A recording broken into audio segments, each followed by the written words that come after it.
The morning sun was just breaking over the Dakota plains when 17-year-old Mary heard the thunder of hooves.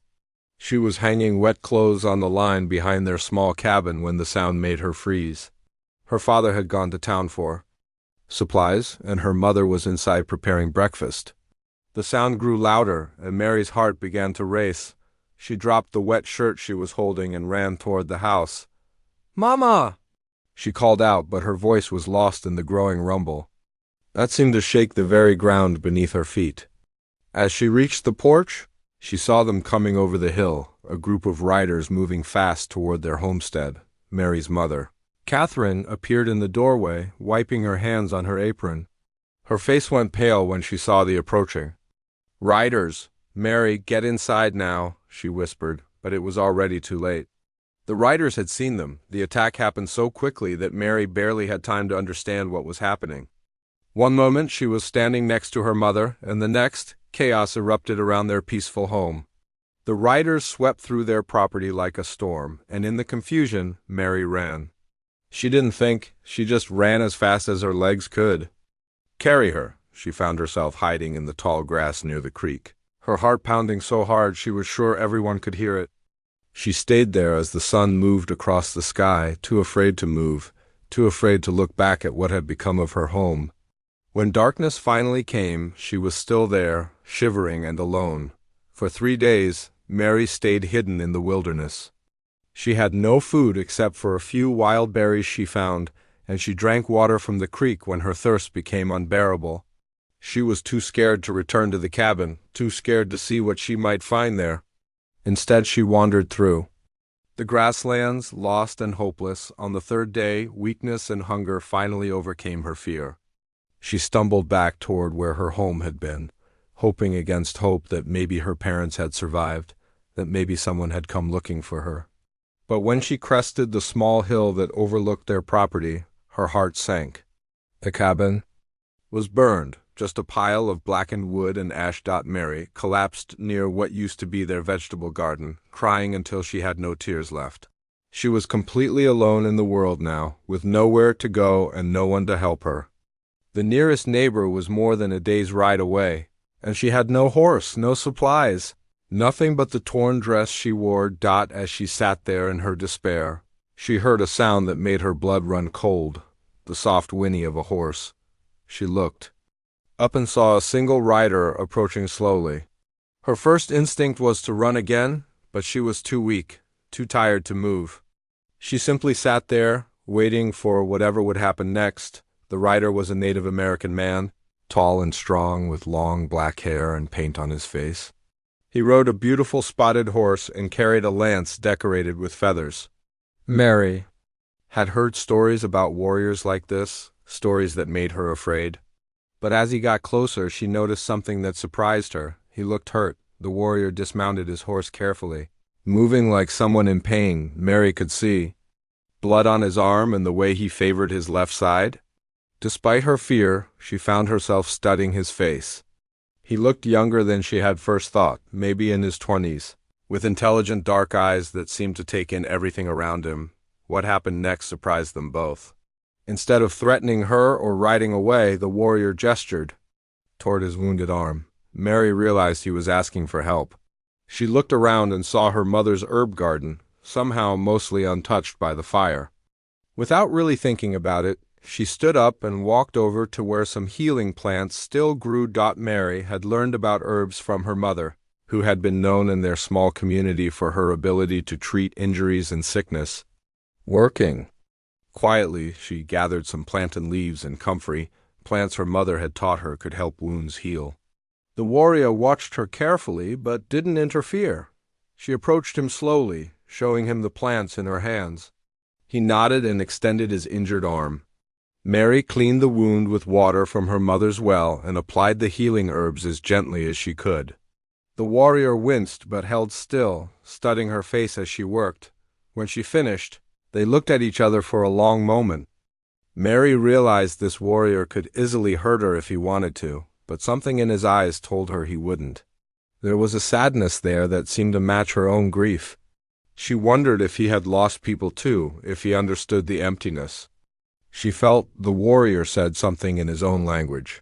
words Mary couldn't understand but which sounded gentle rather than threatening. He pointed to himself and said, "Dakota," which she realized must be his name. Then he pointed to her with a questioning look.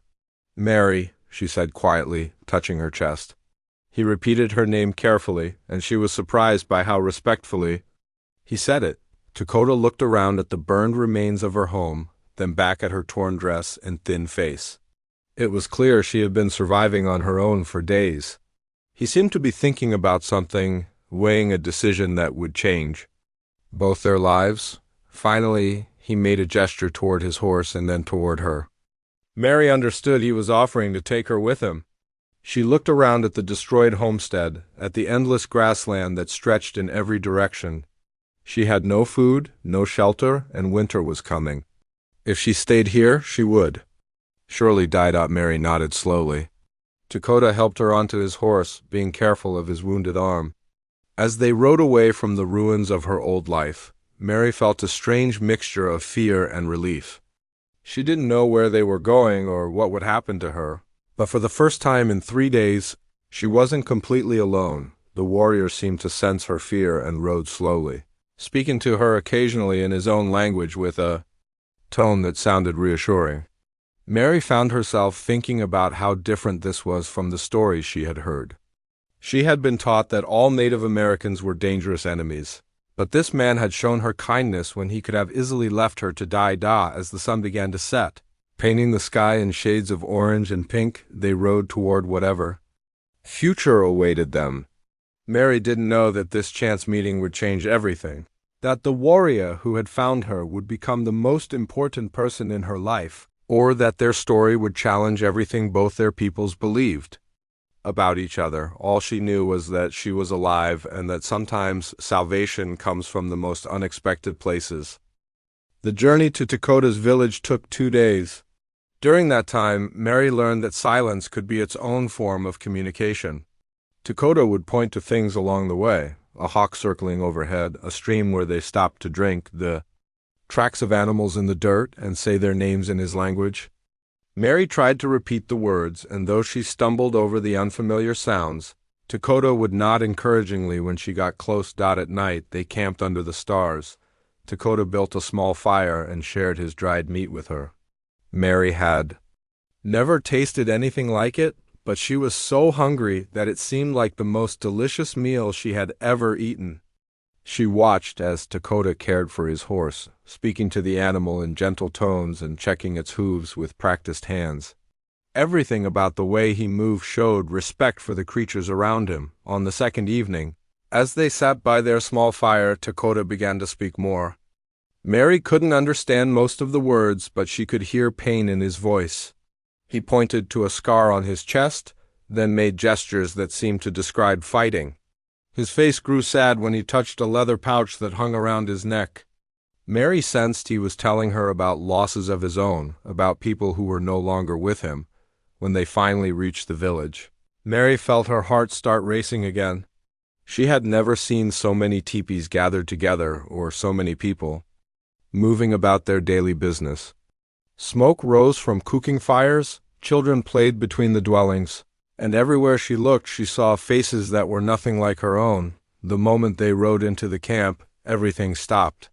Conversations ended mid-sentence. Children froze in their games, and every eye turned toward them. Mary could feel the weight of their stares, could see the surprise and anger on many faces. She was clearly not welcome here. An older man with gray hair and deep lines around his eyes walked toward them. He spoke to Dakota in rapid, harsh tones, gesturing toward Mary with obvious displeasure. Other people began to gather around, their voices rising as they joined the conversation. Mary didn't need to understand the words to know they were arguing about her.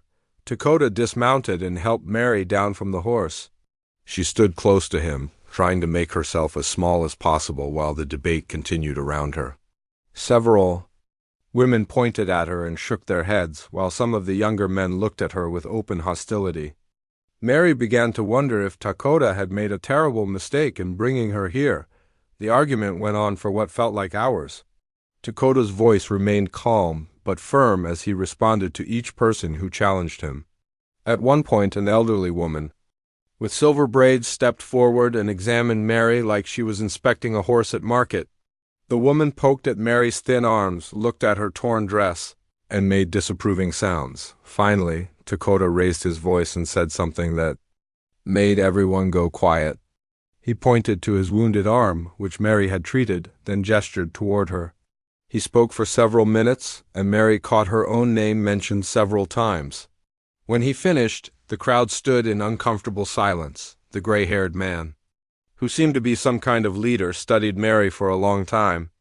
Then he said something to Dakota that sounded like a warning. Dakota nodded seriously and placed his hand on Mary's shoulder, which seemed to be some kind of promise or commitment. After that, the crowd began to break up, though many people continued to stare at Mary as they walked away. A few of the women muttered things under their breath that didn't sound friendly. Mary felt like an unwelcome intruder in a place where she clearly didn't belong. Dakota led her to a teepee on the edge of the village. Inside, it was surprisingly comfortable, with soft buffalo hides covering the ground and beautiful painted designs on the walls. There was a small fire pit in the center and various belongings arranged neatly around the space. This was clearly Dakota's home. An older woman entered the teepee shortly after them. She looked at Mary with obvious suspicion, but spoke to Dakota in gentler tones than the crowd outside had used. Dakota gestured toward Mary and said something that included her name. The woman, who Mary later learned was called Ayana, nodded. Reluctantly, Ayana brought Mary a bowl of stew and a cup of water. The food was unlike anything Mary had eaten before. It had a rich, smoky flavor and contained vegetables she didn't recognize. But it was warm and filling, and Mary was grateful for any kindness shown to her. Ayana watched her eat with sharp eyes, as if trying to figure out what kind of person she was. Over the following days, Mary began to understand her situation better. She was not exactly a prisoner, but she was not free to leave either. Dakota had claimed responsibility for her according to their customs, which meant her actions reflected on him. If she caused trouble or tried to escape, it would bring shame to Dakota and potentially put him in danger with his own people, the village. Children were the most curious about her. They would creep close to stare at her pale skin and light hair, then run away giggling when she looked at them. Some of the braver ones eventually began to approach her directly, pointing at her clothes and chattering in their language. Mary found their innocent curiosity easier to handle than the suspicious looks of the adults. Ayana became her unofficial guardian, teaching her the basic rules of village life. Through gestures and simple words, Mary learned where she could go and where she couldn't, what tasks she was expected to help with, and how to behave around different people. The work was hard, hauling water, gathering firewood, helping with food preparation, but it kept her busy and gave her a purpose. The hardest part was the loneliness. Even when surrounded by people, Mary felt completely isolated. She missed her parents terribly and often cried herself to sleep at night. Sometimes she would dream about her old life, about helping her mother in their garden, or listening to her father read from his books. She would wake up thinking she was still at home, only to remember where she was and feel the loss all over again. Dakota seemed to understand her sadness. He would sit with her in the evenings, speaking quietly about things she couldn't understand, but in tones that were meant to comfort. Sometimes he would point to the stars and tell her stories that she could follow through his gestures and expressions. His presence was the only thing that made her feel safe in this strange new world. But even Dakota faced challenges because of her. Mary could see that some people in the village questioned his decision to bring her there. She noticed how conversations would stop when he walked by, how some of the other warriors treated him differently now. She began to realize that saving her life might have cost him something important among his own people. As the weeks passed, Mary started to pick up more of the language and understand more about the culture around her. She learned that Dakota was respected as a warrior but also carried deep grief about losses in his past. She discovered that the village was under constant pressure from outside forces, soldiers and settlers who wanted their land, diseases that threatened their people, and the challenge of maintaining their way of life in a changing world. Slowly, Mary began to understand that she was not the only one struggling to survive in difficult circumstances. Everyone in the village faced uncertainty about the future, and her presence was just one more complication in their already challenging lives. This realization made her more determined to prove that she could be helpful rather than just a burden. Even though she still felt like an outsider looking in on a world she might never fully understand. Winter came early that year, sweeping across the plains with a fury that caught everyone by surprise. Mary had never experienced cold like this before. The wind cut through everything, and snow piled so high around the teepees that people had to dig tunnels just to move between their homes. But the physical hardship of winter was nothing compared to the disaster that struck the village in the third week of the cold season. It started with one of the children. Little Running Deer, a boy of maybe 6 years old, developed a fever that wouldn't break. His grandmother tried all the traditional remedies, special teas, healing songs, warm stones placed on his chest, but nothing seemed to help. Within 2 days, 3 more children showed the same symptoms. By the end of the week, the terrible truth became clear. Smallpox had come to their village. Mary recognized the disease immediately. She had seen it before in the settlements, had watched it tear through communities like wildfire. Her mother had taught her about the spotted fever, as some people called it, and how it could kill entire families if it wasn't treated properly. The very mention of smallpox struck fear into the hearts of everyone who understood what it meant. The tribal medicine man, an elderly man named Gray Wolf, worked day and night trying to heal the sick. He performed ceremonies, mixed special herbs, and called upon the spirits for help. But the old ways, while powerful for many ailments, seemed helpless against this particular sickness. More people fell ill each day, and the village began to feel the grip of panic. Mary watched the suffering around her with a heavy heart. She saw strong warriors reduced to helpless worry as their children burned with fever. She watched mothers sit beside their sick babies, singing lullabies through their tears. The whole village seemed to be holding its breath, waiting to see who would be struck down next. For weeks, Mary had been trying to find her place in this community. She had learned to do the daily tasks, had picked up enough of the language to have simple conversations, but she still felt like an outsider looking in. The smallpox outbreak changed everything. Suddenly, her different background became an advantage instead of a burden. One morning, as she watched Ayana tend to a sick child with growing desperation, Mary made a decision that would change how the village saw her forever. She approached Gray Wolf, who was preparing another batch of healing herbs, and tried to explain what she knew about treating smallpox. Her language skills were still limited, but she used gestures and the words she did know to communicate. At first, Gray Wolf was skeptical. He had been the village healer for more than 30 years, and he didn't want advice from a young white woman who knew nothing about their ways. But as Mary continued to explain, showing him with hand motions how the disease spread and what could be done to help the sick, something in her urgency convinced him to listen. Mary remembered her mother treating smallpox patients back in their settlement. She knew that keeping the sick people clean and cool was important, that they needed lots of water to drink, and that certain herbs could help reduce the fever. Most importantly, she knew how to make a cooling paste from willow bark and other plants that could ease the terrible itching and pain of the poxmarks. Working together, Mary and Gray Wolf began treating the sick with a combination of traditional Lakota medicine and the European methods Mary had learned from her mother. She showed the women how to keep the patient's skin clean and how to prepare cooling drinks. She demonstrated how to make the willow bark paste and explained why it was important to keep the sick people away from those who hadn't been infected yet. The work was exhausting and heartbreaking. Mary spent days moving from teepee to teepee, helping to care for people who had barely accepted her presence in the village. She held fevered children while their parents slept. The morning started like any other, with Mary helping Ayana prepare the morning meal. But something felt different in the village. People were gathering in small groups, speaking in hushed voices, and there was a tension in the air that Mary couldn't ignore.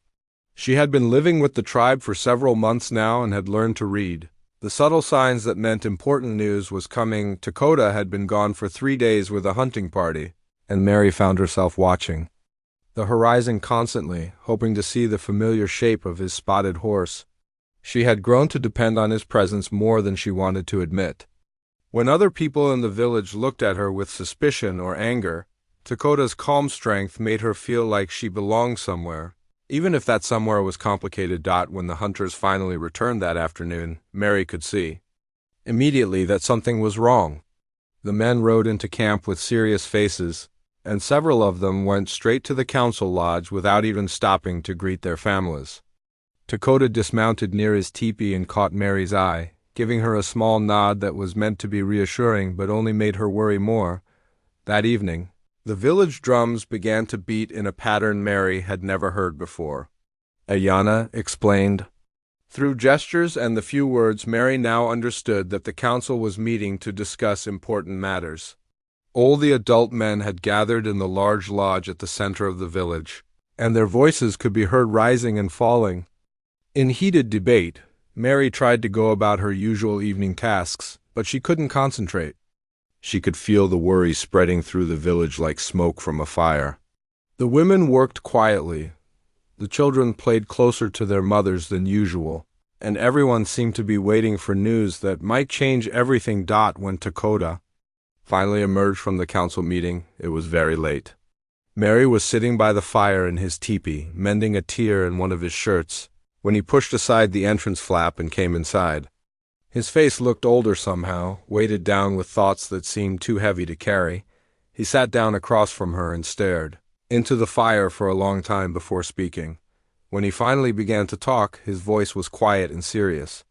Mary had learned enough of his language by now to understand some of what he was saying, and what she couldn't understand, she could read in his expressions and gestures. The hunting party had encountered soldiers, Dakota explained, not fighting them, but seeing signs that many more were coming to their territory.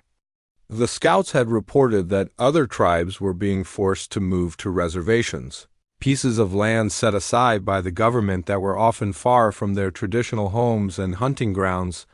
But that wasn't the worst news. Dakota's voice became even quieter as he told her about the council meeting. The tribal elders were pressuring all the unmarried men to take wives and start families quickly.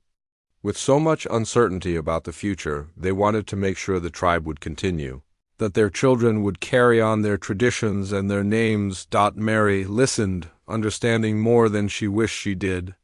She could see the pain in Dakota's eyes as he spoke about duty and responsibility. He told her about his family, how he was the last male in his line, how his father and uncles had all died in battles with soldiers in rival tribes. If he died without sons, his family name would die with him, and all the stories and honors that belonged to his ancestors would be lost forever. The weight of this responsibility was crushing him. Mary could see that clearly. He wasn't just a warrior fighting for his people. He was carrying the entire history of his family on his shoulders. Every decision he made affected not just his own future, but the memory of everyone who had come before him. Dakota reached into the leather pouch he always wore around his neck and pulled out a small object. It was a piece of carved bone with symbols etched into its surface.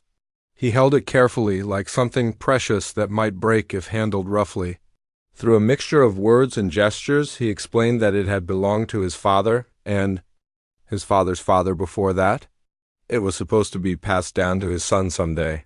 Along with the stories of their family's courage and wisdom, Mary felt her heart breaking as she watched him hold this small piece of his heritage. She thought about her own family, about the things that had been lost when her parents died. She understood now why the tribal elders were so concerned about continuing their bloodlines. It wasn't just about having children. It was about keeping their entire world alive. But there was another layer to Dakota's burden that became clear as he continued talking. The council wasn't just encouraging him to marry anyone. They had specific expectations about who would be suitable, about what kind of woman could properly raise children who would honor their traditions. Mary could hear the conflict in his voice as he spoke about these expectations. Several families had already approached him with offers to arrange marriages with their daughters. These were good women from respected families. Women who knew all the traditional skills and ceremonies, women who would never be questioned or doubted by the tribe. Dakota spoke about them with respect, but Mary could see that his heart wasn't. In these conversations, the political situation made everything more urgent. If the tribe was forced to move to a reservation, the young men might not have many more opportunities to prove themselves as warriors and earn the right to start families.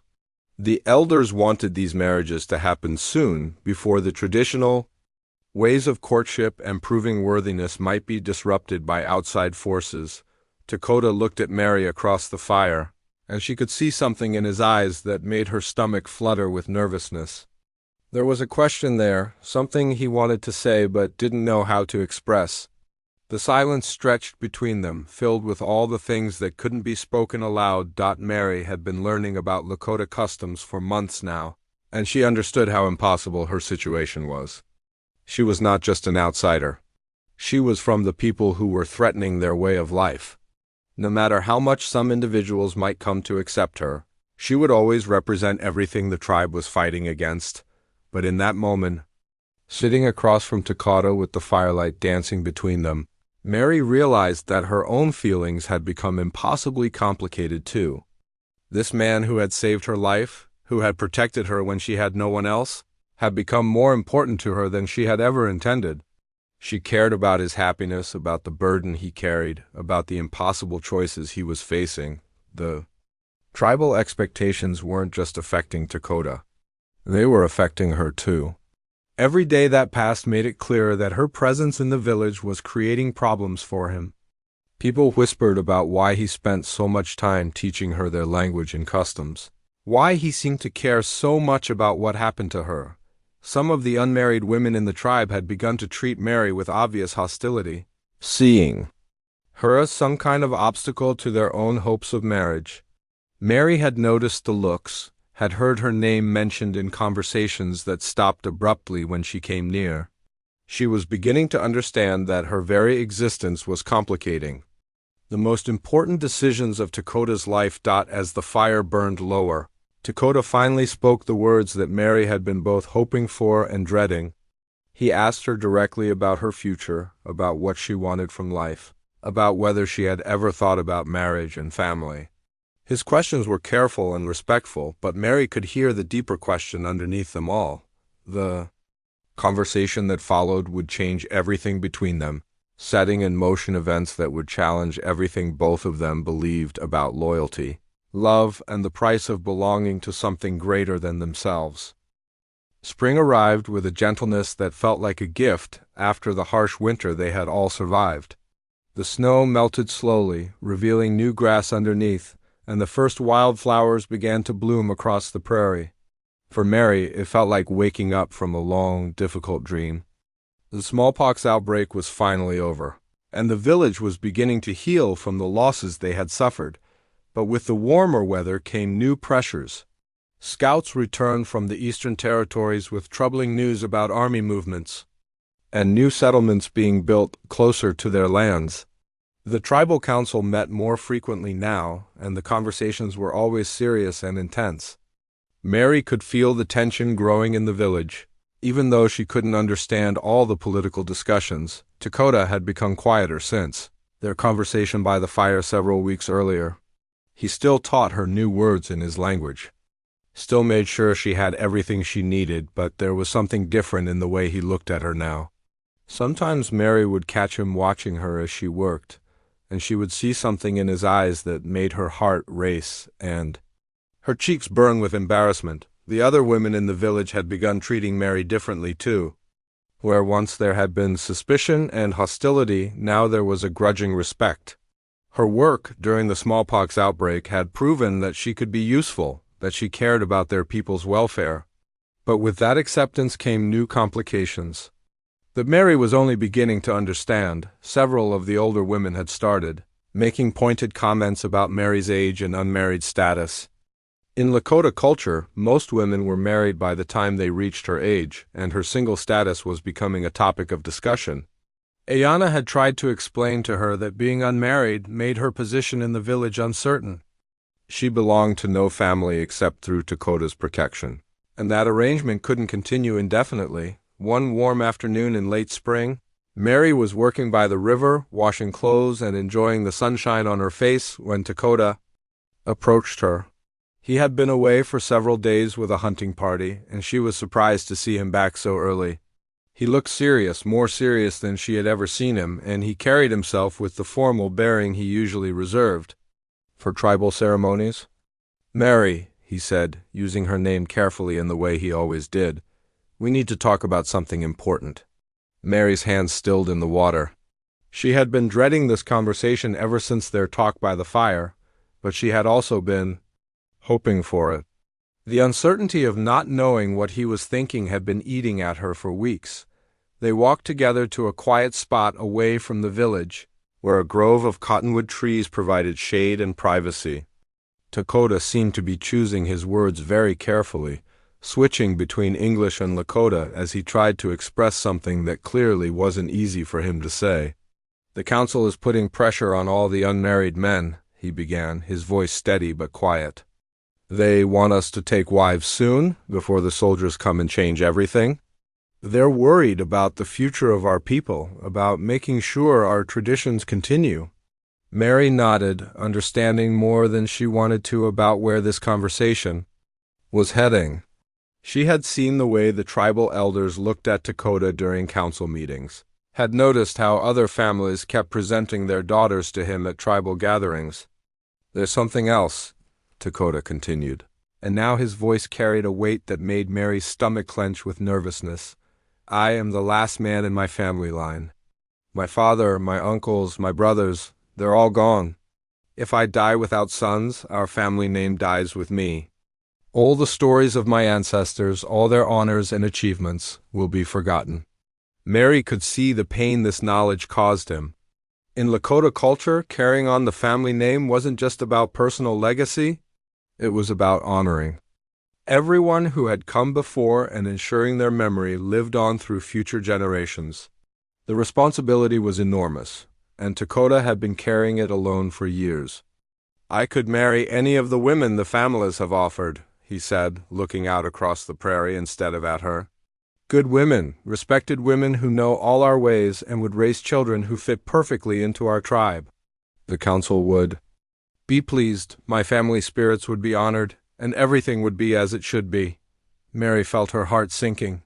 Of course that's what he would choose. It made perfect sense. Why would he complicate his life by choosing someone like her?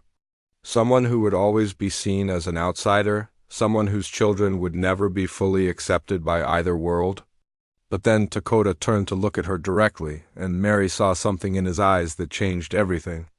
"But I don't want to marry any of those women," he said quietly. "I want to marry you." The words hit Mary like a physical blow.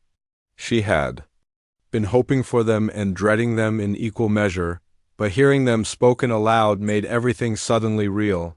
She stared at him, unable to speak, while her mind raced through all the implications of what he was asking.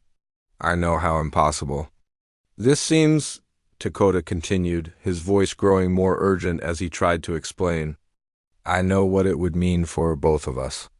You would face suspicion and hostility from people who would never fully accept you. Our children would grow up caught between two worlds, never fully belonging to either one." Mary found her voice finally, though it came out as barely a whisper. "And what about you? What would it cost you?" Dakota was quiet for a long moment, and Mary could see him struggling with the honesty of his answer.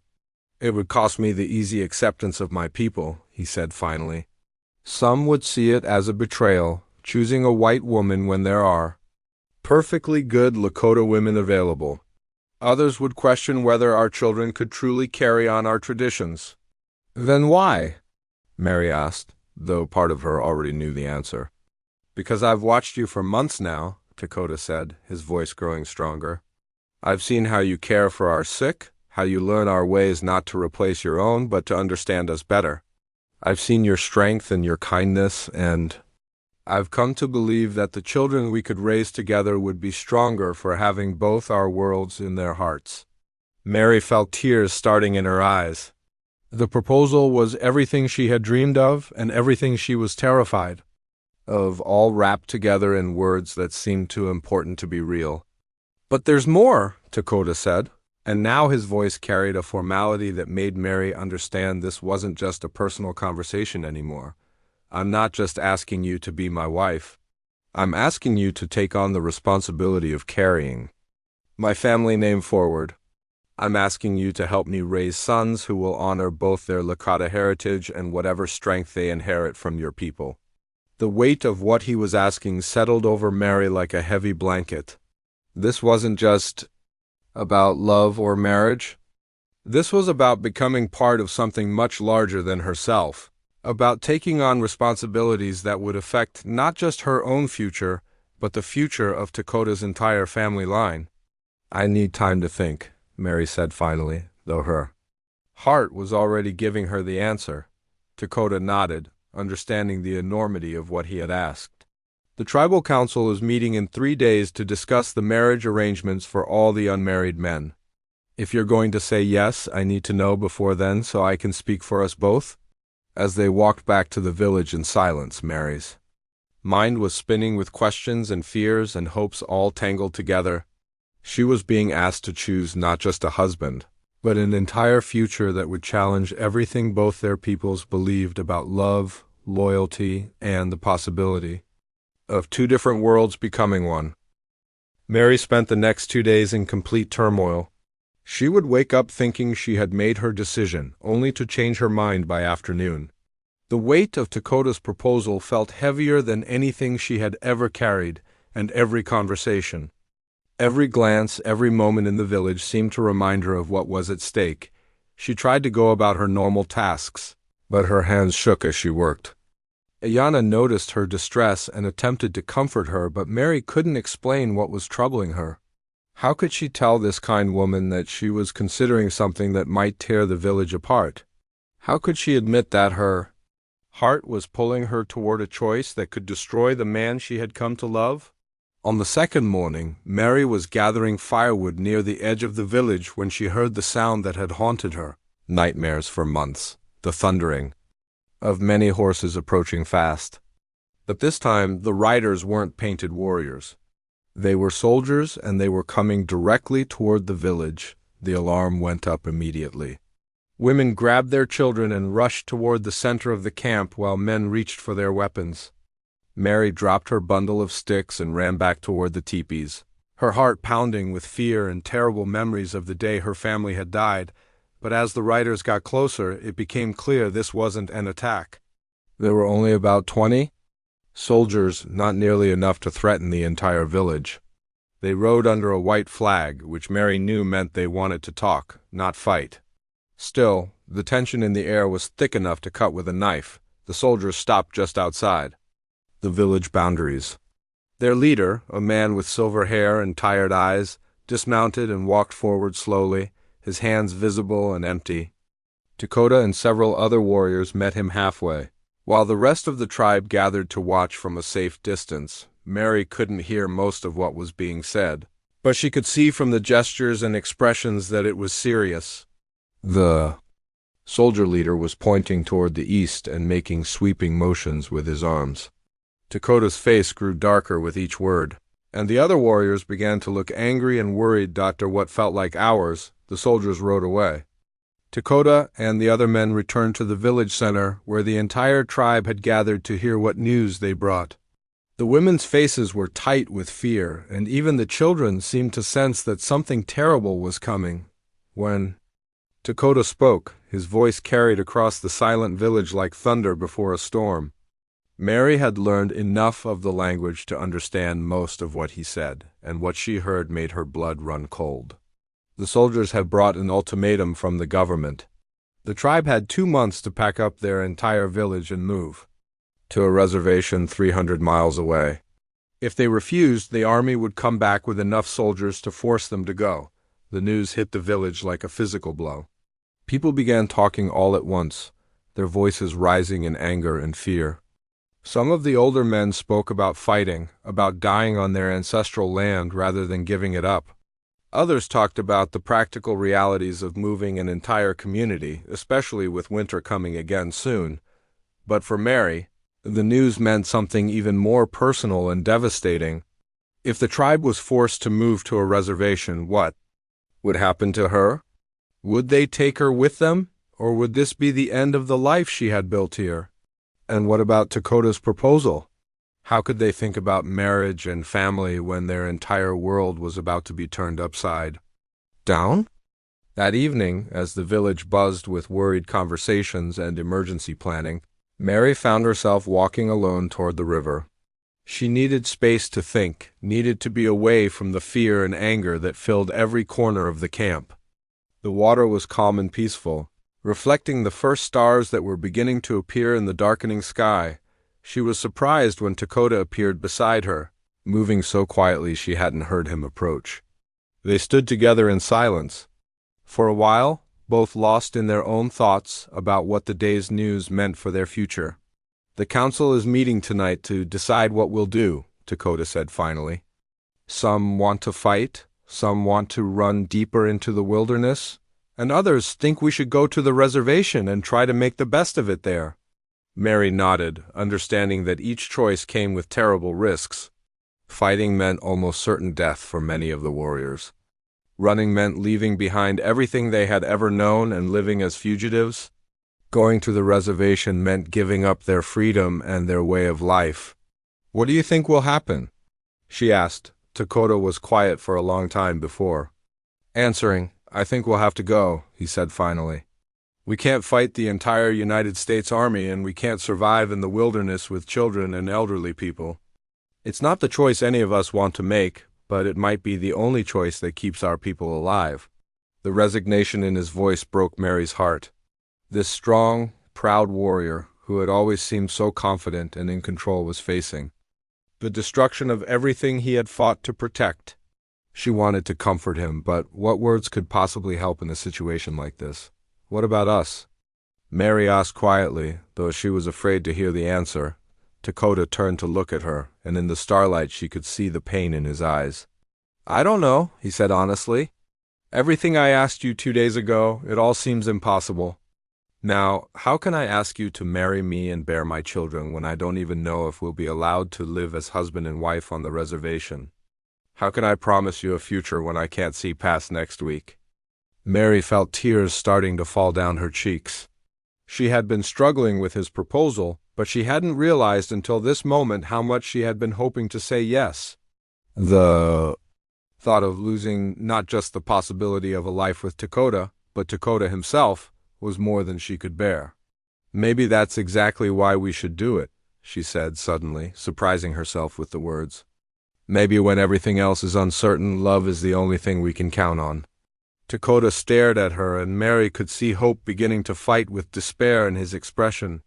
"You would really consider it, even knowing what we might face?" Mary thought about everything that had brought her to this moment. She had lost her family, her home, her entire world once before. She had survived by adapting, by learning to find strength in unexpected places, by accepting help from people she had been taught to fear. Maybe that's what love was, choosing to build something new even when you couldn't be sure it would last. "I think," Mary said slowly, "that I've been approaching this all wrong. I've been so worried about whether I could fit into your world or whether our children would be accepted by your people. But maybe the real question is whether we can create a new kind of world together, one that's big enough for both our traditions." They talked by the river until very late that night, making plans that seemed both impossible and absolutely necessary. They would marry before the tribe was forced to move, creating a bond that no government could break.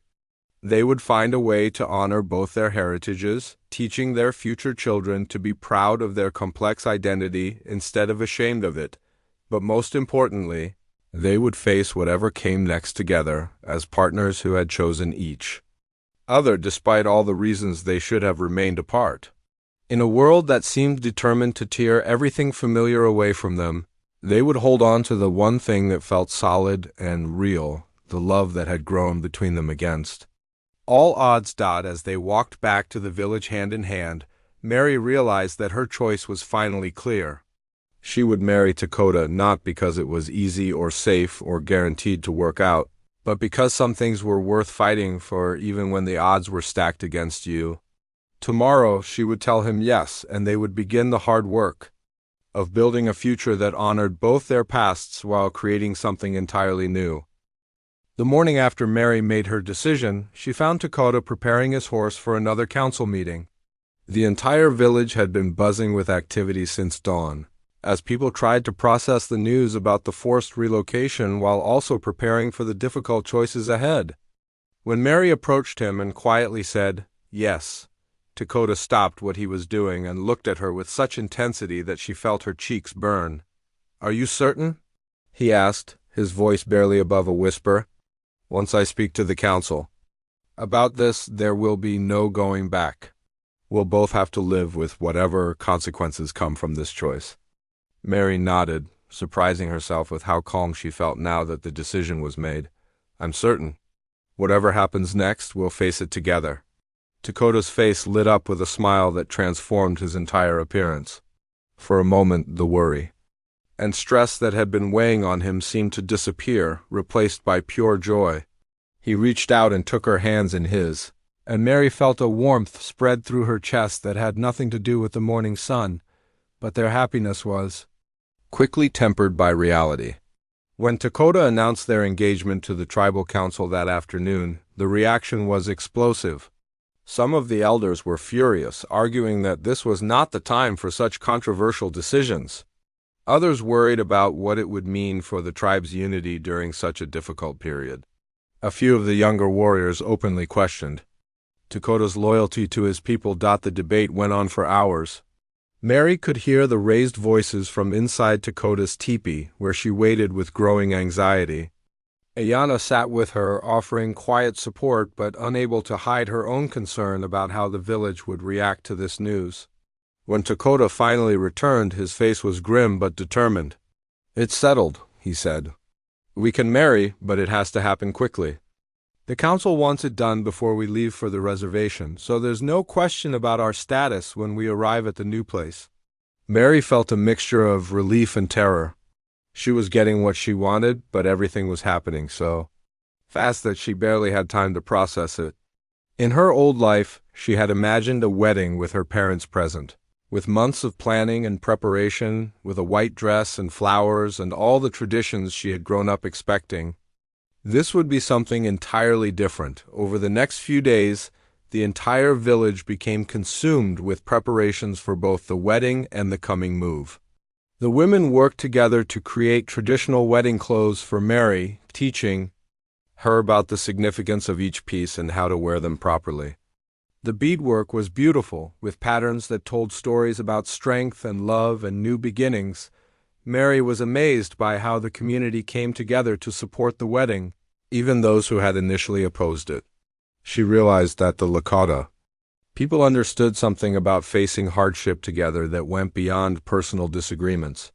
When their entire way of life was under threat, small acts of celebration and hope became incredibly important. Ayanna took special care in teaching Mary about the wedding ceremony itself. Unlike the Christian weddings Mary was familiar with, the Lakota ceremony was deeply connected to nature and the spiritual world. Mary would need to understand the meaning behind each ritual, not just go through the motions. She learned about the sacred pipe, about the exchange of gifts that represented the joining of two families, and about the vows that connected them not just to each other but to the entire community. The most challenging part was learning the traditional wedding song that she would need to sing with Dakota. The melody was unlike anything from her own culture, with haunting notes that seemed to echo across the prairie wind. Ayanna worked patiently with her, helping her understand that the song wasn't just about the words but about the emotion and intention behind them. As the wedding day approached, Mary found herself thinking constantly about her parents. They had never met Dakota, would never see her in her beautiful Lakota wedding dress, would never understand the journey that had brought her to this moment. Sometimes the grief of their absence felt overwhelming, but other times she felt like they might be proud of her strength and her ability to find love again after losing everything. The night before the wedding, Mary participated in a women's ceremony that welcomed her fully into the tribe. The older women painted symbols on her face and hands, each mark representing a different blessing or protection. They shared stories about marriage and family, about the challenges and joys that lay ahead. For the first time since arriving in the village, Mary felt truly accepted as one of them. But even as the community celebrated, the shadow of their uncertain future hung over everything. Scouts continued to bring reports about army movements, and the elders spent long hours discussing the logistics of moving an entire village hundreds of miles before winter set in. The wedding was happening against a backdrop of loss and displacement that affected everyone's mood. The ceremony itself took place at dawn, as the first light touched the tops of the mountains in the distance. Mary had never seen anything so beautiful or meaningful. Lakota wore traditional warrior regalia that had belonged to his father, and the sight of him in the ceremonial clothes took her breath away. He looked like he belonged to something ancient and powerful, something that no government could ever truly destroy. The rituals were complex and deeply moving. Mary and Lakota shared water from the same cup, symbolizing that they would never thirst as long as they had each other. They exchanged gifts that represented their commitment to provide for one another. Lakota gave Mary a beautiful necklace made from carved bone and precious stones, while Mary gave him a shirt she had sewn herself, decorated with beadwork that told the story of their meeting and growing love. When it came time for the vows, Mary spoke first in her still imperfect Lakota, promising to honor Lakota's ancestors and learn his people's ways. Then she continued in English, sharing words from her own heart about love and partnership and facing the future together. Lakota's vows were spoken in both languages as well, and Mary was moved to tears by his promise to protect and cherish her. For as long as he lived, the most powerful moment came when the tribal elder conducting the ceremony spoke about the children that Mary and Lakota would raise together. He blessed their future sons and daughters, calling them bridge builders who would carry the best of both worlds in their hearts. Mary felt the weight of that responsibility settling on her shoulders, but also the excitement of knowing that her children would be part of something special and important. After the ceremony, the celebration continued throughout the day. There was dancing and singing, storytelling and feasting. For a few hours, the village was able to forget about the coming hardships and focus on joy and community. Mary danced with the other women, laughing as they taught her the traditional steps, feeling more alive and happy than she had since her parents died. But as evening approached, reality began to intrude again. Messengers arrived with news that the army deadline was approaching faster than expected. The tribe would need to begin their journey to the reservation within 2 weeks, not the month they had hoped for. The celebration gradually wound down. As people returned to the urgent work of preparing for their displacement that night, as Mary and Lakota sat together in their teepee as husband and wife for the first time, they talked about their hopes and fears for the future. They were no longer two separate people trying to figure out where they belonged in each other's worlds. They were partners bound together by love and ceremony and the promise to face whatever came next as a team. The wedding had given them something precious, a sense of belonging to each other that no external force could take away. Whatever challenges the reservation would bring, whatever difficulties they would face as an interracial couple in a world that didn't understand their choice, they would meet those challenges together. Their love had become an act of defiance against everyone who said it was impossible, and that defiance would carry them through the dark times ahead. The journey to the reservation took 3 weeks of hard travel across landscapes that seemed to grow more desolate with each passing day. Mary had never experienced anything like the forced march that tore her new family away from everything they had ever known. Watching the elders struggle with the long days of walking, seeing children cry from exhaustion and fear, and witnessing warriors reduced to silent grief over leaving their ancestral lands behind, it all broke her heart. In ways she hadn't known were possible, but the physical hardship of the journey was nothing compared to what they found when they finally reached their destination. The reservation was a barren stretch of land with poor soil, little game, and inadequate shelter. The government officials who met them seemed more interested in counting heads and checking names off lists than in helping families find places to live or ways to survive the coming winter. Mary and Dakota were assigned a small cabin on the edge of the settlement area. It was nothing like the comfortable teepee they had shared as newlyweds, with thin walls that let in every sound and draft, and a roof that leaked when it rained. But they made it their home, working together to create some sense of comfort and privacy in the cramped space. The adjustment to reservation life was brutal for everyone. The traditional ways of hunting and gathering were forbidden, and the government promised food supplies that rarely arrived on time or in sufficient quantities. Men who had been proud warriors and skilled hunters found themselves standing in lines, waiting for handouts from officials who treated them like children or criminals. Dakota struggled more than most with the loss of his identity and purpose. Mary watched helplessly as depression settled over him like a heavy blanket. The man who had once moved with confident strength now spent hours staring out their small window at the horizon, as if searching for something that was forever lost. He rarely spoke about his feelings, but Mary could see the anger and grief eating away at him from the inside. The tribal community tried to maintain their traditions in secret, gathering in small groups to tell the old stories, sing the ancient songs, and teach the children about their heritage. But these meetings had to be carefully hidden from the reservation officials who had made it clear that Indian ways were not welcome in their new home. The constant fear of being discovered added another layer of stress to their already difficult lives. 3 months after arriving at the reservation, Mary discovered she was pregnant. The news filled her with a mixture of joy and terror that left her breathless. She had dreamed of carrying Dakota's child, of giving him the sons who would carry on his family name, but the reality of bringing a baby into their current situation seemed overwhelming. When she told Dakota about the pregnancy, something shifted in his eyes. For the first time since leaving their homeland, Mary saw a spark of hope return to his face. He placed his hands gently on her still, flat stomach and spoke quietly in Lakota. Words that she understood were a blessing for their unborn child. "This changes everything," he said, his voice stronger than it had been in months. "Our child will be the bridge between our two worlds, just like the elder said at our wedding. We have to make sure this baby grows up knowing both sides of their heritage." The pregnancy was difficult from the beginning. The poor food and harsh living conditions on the reservation made it hard for Mary to stay healthy and strong. The reservation. Doctor was an overworked man who seemed to view the native families as more of a burden than patients deserving of care.